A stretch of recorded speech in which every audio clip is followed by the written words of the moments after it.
Well, I bet your doctor would tell you that too much salt's a bad thing. I want to tell you right now, I bet your doctor doesn't know how to catch big bass. You know who does? Gene Larew. And he'd tell you, salt's a good thing. You see, a few weeks back, I stumbled upon a huge lot of Gene Larew old school salt craws, just like this one right here. So stick around and find out what makes these salty soft plastics so special. Also, if you like what you see, I'll let you know where you can find some of these discontinued Larew lures on eBay.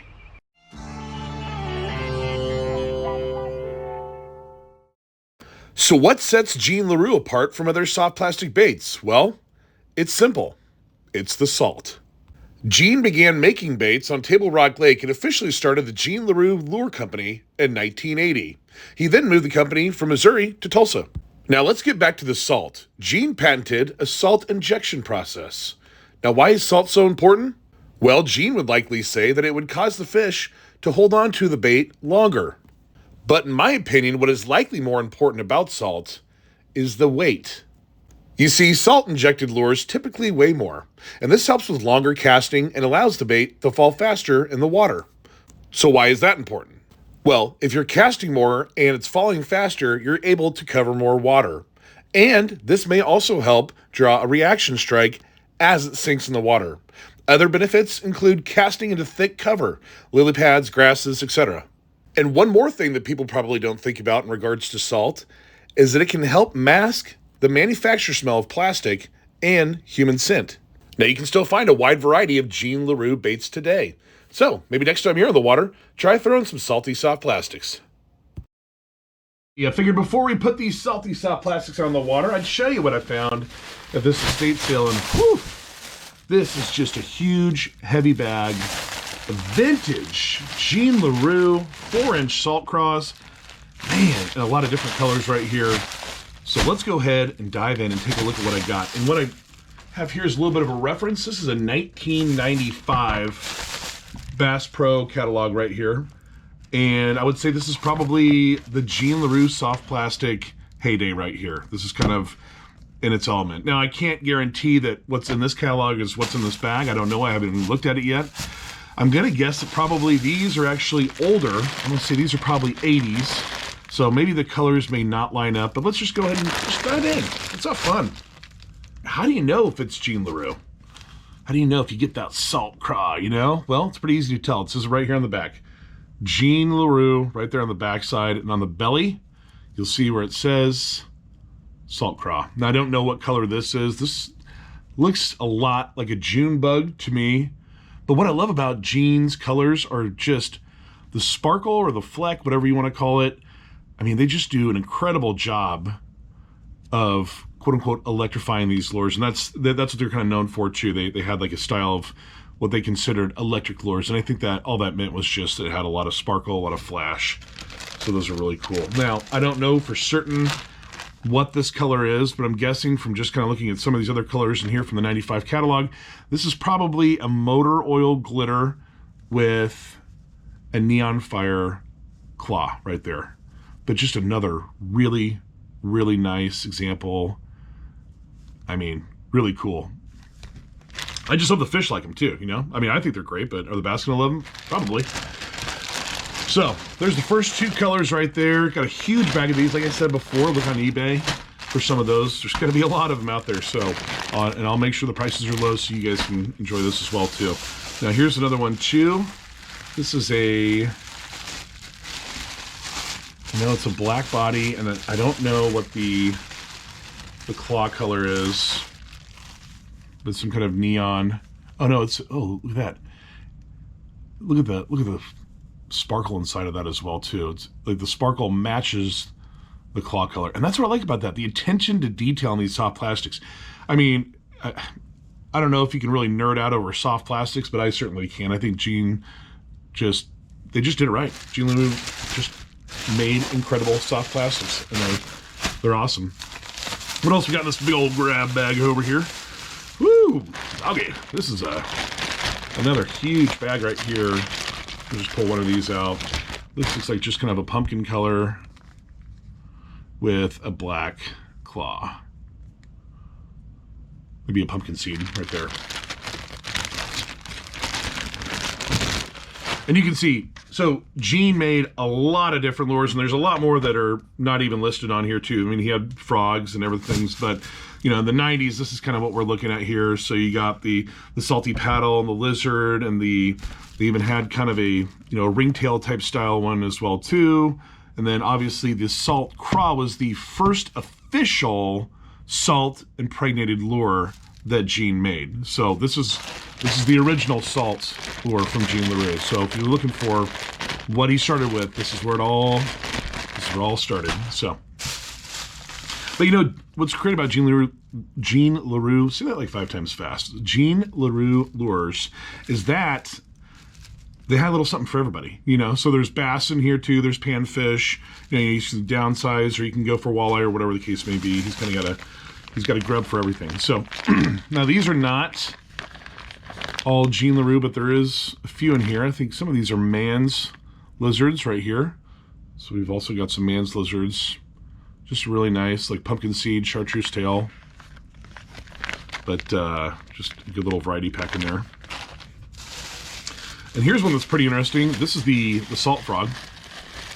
It doesn't have a marking on it, but you can tell this is a Gene Larew salt frog, okay?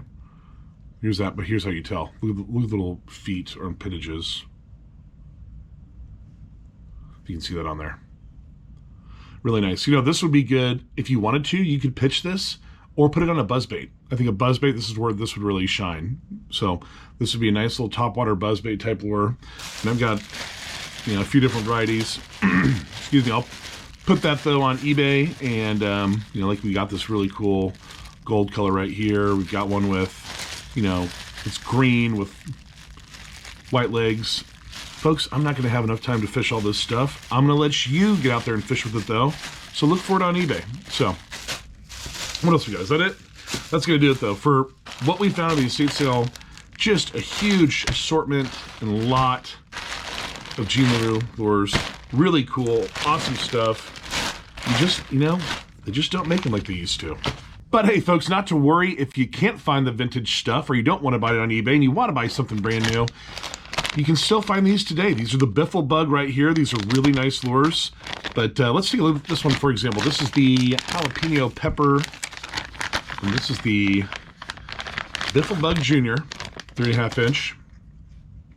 But at quick glance, you're like, okay, this is pretty cool. It's got a little tail on it.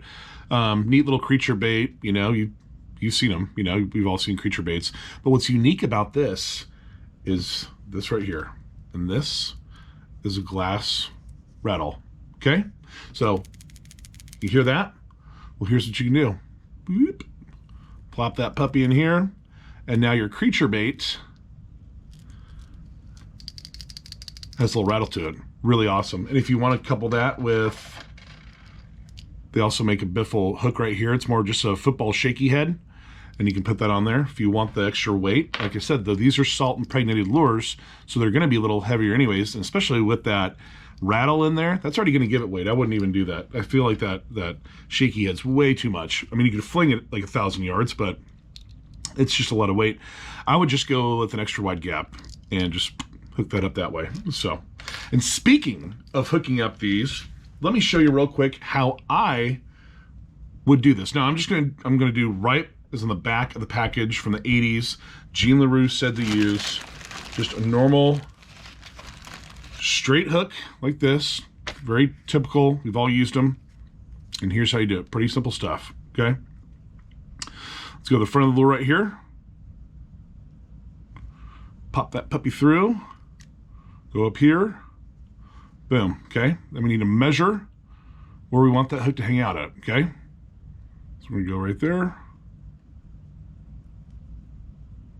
And then boom. That's what it should look like. And there's a little line right here, and that's how you're going to know where the hook needs to go. This hook's probably a little bit too small, honestly, for what we need to be using it for. But if you want to make it weedless, that's how that should look. So hopefully you guys can see that. But there you go. And then you're in business. You're ready to rock and roll. I'll probably use a little bit bigger hook than what we've got right here. But this is how I'm going to rig these up. They've already got quite a bit of weight, so this thing will fizzle down there.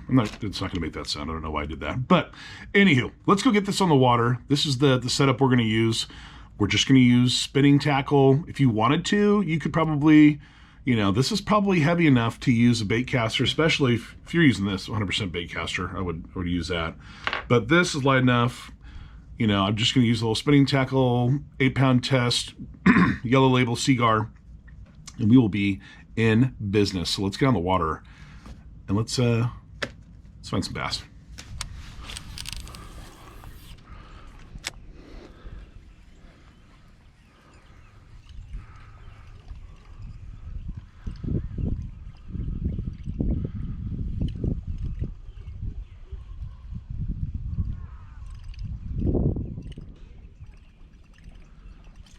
Oh, there we go. Man, right off the bat. Right off the bat. Oh, nice. That's why. Amateur hour here.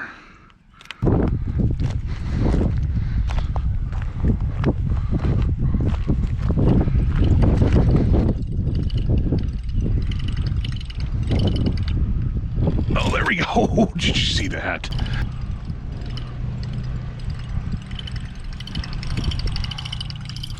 There it is. There we go.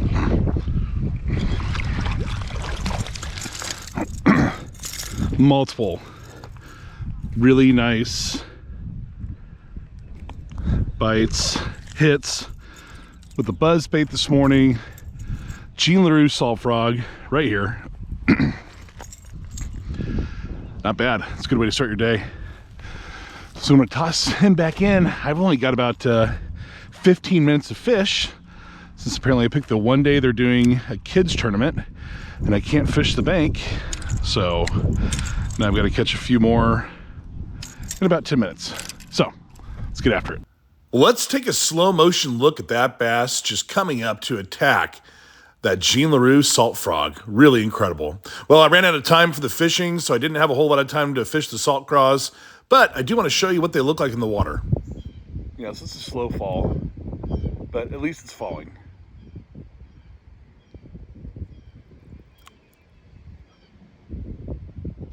And we'll show you how the Ned head looks when that falls. So it's down there and then boom, it stands up for a second, kind of keels over. Well, since the fishing was drastically cut short, I literally had 10 minutes to fish before I had to get out of there. And the boat ramp that I went to was starting to stack up full of boats and trailers, and folks were starting to dock up. And so it's time to get out of there. And then the other lake, I'm pretty sure, was just turtles. I don't think I even saw any fish. I think it was just a big pond full of turtles. So anywho, I figured, let me just show you what I'm working with. And I probably would do things a little bit different this time. Now, I think these are really going to shine in the water. These are great lures. I like the soft plastics a lot. I didn't have a whole lot of time to fish them, but learn from me on what not to do. I think if you're going to watch this show, you're probably learning a lot of bad habits of things that I'm trying that don't work. And I think here's number one right here. Now, for this one, I did kind of an oversized Ned style setup. And what I used were these Z-Man mag shrooms, okay? These are way too heavy for this. It's just, they just sink like an anchor. I would not do that. I would not do that. So what these are typically used for are the TRD, you know, the larger TRD worms, probably, you know, 5-6 inch, whatever the case is. So probably don't use that for this particular lure. So don't use that for the Gene Larew. And then this one right here is what they said on the back of the Gene Larew package, is to just do Texas rig like this with the straight hook. Didn't even say extra wide gap or anything like that. I would put a little bit of weight. I think this sinks just a little too slow, and maybe you need a little heavier gauge. You know, maybe get away with this with a little heavier gauge hook, but I think this was too slow. This was too fast, so you need to find kind of a happy medium. So maybe put a little bit of weight right here, you know, put a little something right there just to get that sink a little faster, unless you're going for a super slow sink. But if you want to pitch it in the weeds and stuff like that, definitely it needs weight. You can pitch that in the weeds. That actually wouldn't be too bad. But then again, it's so exposed, you get caught up. So it's kind of a catch-22 there. So what did work today for the about 8 minutes I had is this right here, this buzz bait. And I actually bought this buzz bait. This is some homemade thing, and the guy was kind of a snake oil salesman. He goes, oh, you're never gonna find one with click on it. I'm like, they've basically been making noisemakers on buzzbaits since the dawn of time. But this is just a little homemade one, but the salt frog did it, you know, and it probably had really less to do with the salt frog and more to do just with the sound and the action of the water. But anytime I use a buzzbait, or really any kind of top water, I like the dark colors. So this black was absolutely perfect. Really, they're just seeing something scream by. They don't know what it is. It just looks like a shadow in the water to them. So they just want to eat it. It's a reaction bite.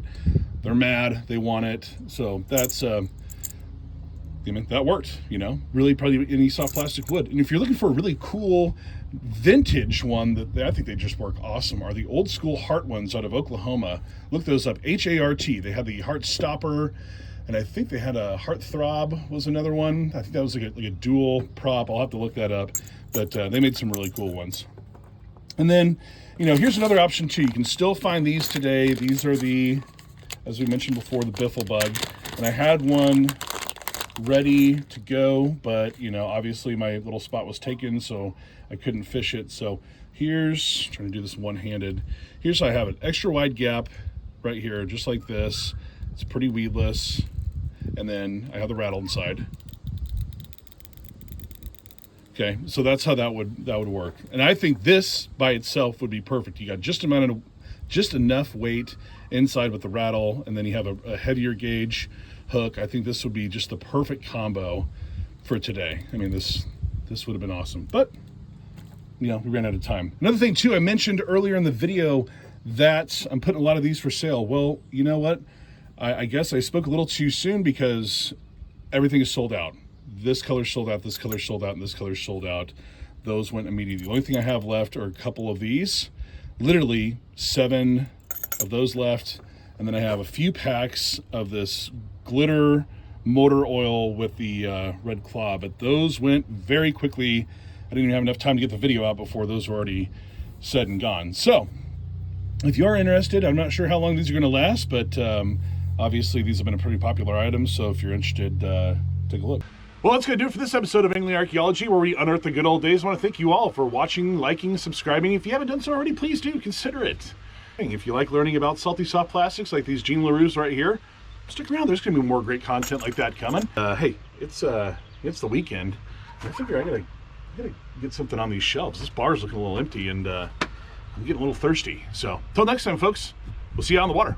Thanks for watching Angling Archaeology, where we unearth the good old days. Don't forget to like and subscribe.